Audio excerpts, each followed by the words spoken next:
అందరికీ నమస్కారం. మొన్న ఈ మధ్య విజయనగరం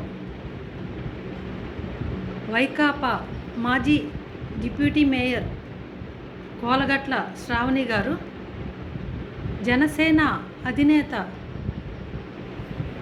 ఆంధ్రప్రదేశ్ డిప్యూటీ సీఎం శ్రీ కొనిదెల పవన్ కళ్యాణ్ గారి పైన ఇష్టానుసారం మాట్లాడారు. ఊడిగం అనే మాటలు మాట్లాడి అవమానపరిచారు. మీ మాటలకు నేను ఖండిస్తున్నాం.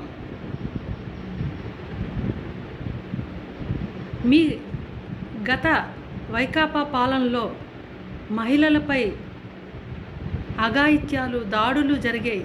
ఇవేవి చూడలేదా మీరు? ఇప్పుడు 2 ఏళ్లలో కూటమి ప్రభుత్వంలో ఇంత అభివృద్ధి జరుగుతుంది.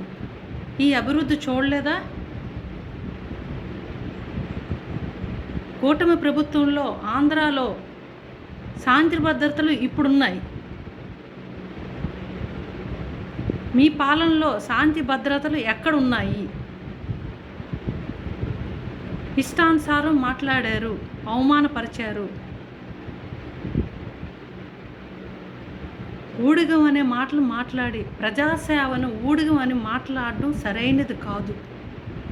అది ప్రజాసేవ. ప్రజాసేవ చేసేవారిని ఊడిగం అనడం, మాట్లాడడం, ఆ సేవను పొందుతున్న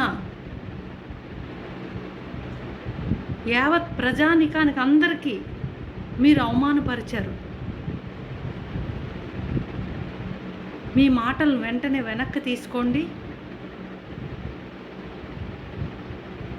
పవన్ కళ్యాణ్ గారికి, యావత్ ప్రజానికానికి మీరు వెంటనే క్షమాపణ చెప్పాలి. ఇది మేము డిమాండ్ చేస్తున్నాం.